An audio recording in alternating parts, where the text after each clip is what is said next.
Hi, my name is Sheila Sloan, and I'm here to do a speech for you. Mrs. Casey's been kind enough to let me use her classroom, and you guys as well. We're going to learn a little bit about illiteracy today. So I'll start now. It's a voting year this year for a U.S. president, and lots of arguments are going back and forth about balancing the United States budget and creating new jobs. The economy is so poor that the average American lives in poverty. One might wonder, what on earth does that have to do with illiteracy? In actuality, literacy issues are a united concern that affect our value of prosperity and our entire nation. Many people believe literacy issues are a personal concern that affect illiterate individuals only, and not a whole society. The U.S. Education Department has estimated that 32 million U.S. adults lack basic literacy skills. That means that they can't read a job application, they can't write to better themselves. Washington Literacy Council conducted a study which found that more than 3 out of 4 of those people are dependent on our welfare system because they're illiterate.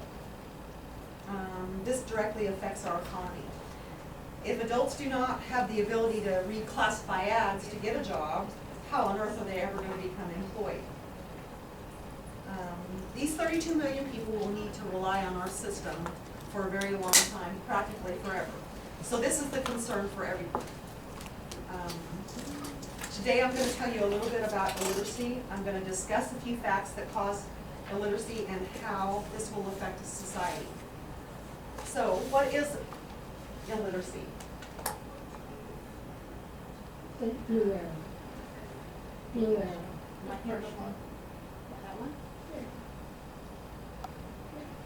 Well, nobody has a clear definition of what it means to be illiterate. Of course, we have the Webster Handy Dictionary, which uses it as an adjective, means that it's that they're unable to read or write.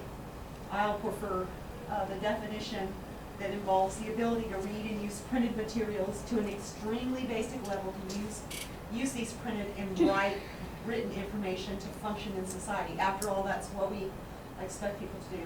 And of course, that's quoted by the National Assessment. These are the top 3 factors that cause illiteracy: immigrants, family dynamics, and poverty. And I'm about to tell you a little bit about each of those and how that works. And I'm probably doing this all wrong. Immigrants, they come from a new country and they speak a different language. It's a new language for them, so they're going to have to learn this language. This creates problems for them when they're trying to find jobs. These immigrants are having to take jobs that do not pay their bills, and so they're having to compile on homes to have basic needs met. So we've cut through the definition and moved on to immigrants. They're not able to make a living wage. That creates a problem. We also have, as we said before, family dynamics. We have foster children who grow up, maybe grandmothers are raising their grandchildren, or parents have gotten on, had some reason to have their children taken away from them. This creates emotional disturbance in children. They're not able to function and learn how to read and write, so they tend to lose interest in that. They're still focused on the basic needs. They can't move on and learn to read and write. We also have teenage pregnancy. That's a huge one.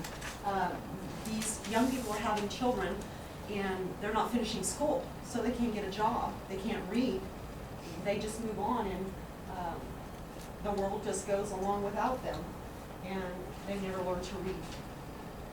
We also have runaways from foster care kids. They run away. They're tossed from place to place, put in jail, and the numbers on children that are in the juvenile system is enormous. They don't learn to read and write there. So if students don't learn to read well by 3rd grade, they are more likely to drop out of school. Now that's a huge statement when you think about illiteracy. And growing up in these teen parent homes, single parents, according to, I'm going to move to the next PowerPoint. According to the National Committee on Adult Literacy, 1.2 million teenagers or more in every 3 drop out of high school. That's the biggest contributor to adult literacy. One of the reasons kids drop out of school is growing up in poverty. That's actually the main reason, and the major cause of illiteracy around the world, not just in America, but around the world. We have poverty. If I could choose an image to describe poverty, I'd probably use this one here. Many adult learners are children who were not fed well when they had no nutrition, their health was bad because they weren't brought up with good food. They're not ready to learn yet when they get to school. They're busy thinking about how they're going to get their next meal. And so, and that's if they made it to school on that day. Some of them had to go pick cotton and do all those things. So we have a lot of people already that can't read, but more coming up for various other reasons. Students today deal with basic needs for food and shelter, and these basic needs are met like this. This is what we do. We create food banks so they can eat. It's the least we can do to help them keep their diets up. And nor can their parents afford to buy books. It's a cost. It's really hard. So if you become a teacher, you might want to see a way to provide your your poverty students a little bit of books. Don't throw them out, give them away.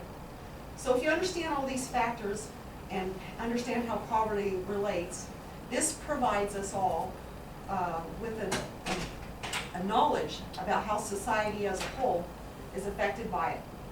Poverty is a correlation to literacy, and it will assist us in how this affects society. So, effects of illiteracy on a society. Immigrants come here from other parts of the world. They need the system to provide daily necessities. Medicaid costs for the 1960s were estimated at $2.5 billion to $4.7 billion every year. By 2008, Medicaid costs had mushroomed to an unsubstantial $299 billion, and that was only 4 years ago. That's big numbers when you think about it, really big numbers. So Medicaid, what Medicaid does, they have Part A and Part B, and a lot of it covers our families that can't afford to live. So it'd be cheaper to teach them to read, cheaper to do our job. Like I said, family dynamics have changed over the years. Family are no longer traditional, and sometimes, like I said, grandparents or relatives bring up children. This is also a cost to society. Those families are provided money from the government to raise these children rather than the parents raising them. So this costs us all as far as health care. That's a big cost, which is given to these companies by agencies, and taxes comes out of our money. Social Security Act program funds approximately $5 billion on this. If we move along to poverty, hopefully that's not fun.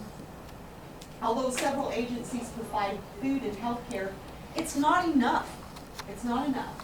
Illnesses from the long-term poor diet is an expense on taxpayers, as these folks use government and state agencies to receive care. $29 billion is the expected cost. That's a lot of money. So if society continues on this path of destruction, America will be broke, and I mean broke. People will be ill, and the cost spent to take care of illiterate people, it's enormous.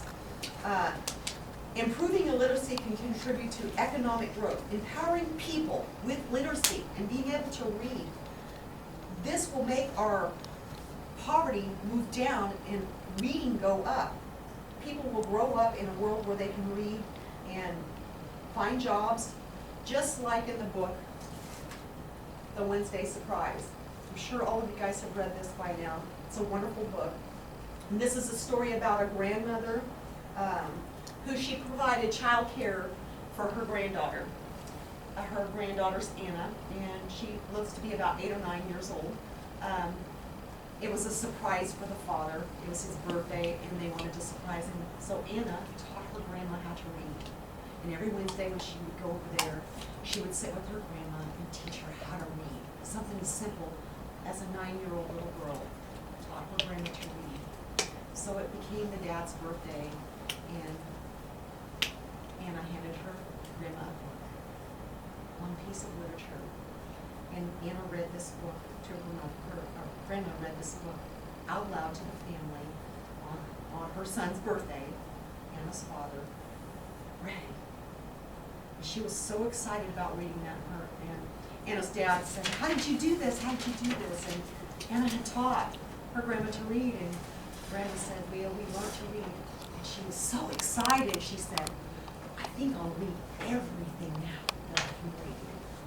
So I'm asking all of you guys to take time out of your day, and let's all be like Anna. Let's do what Anna did. Take an hour of our day, go to a school, go upstairs and help out with our reading, our illiterate people that are having trouble reading.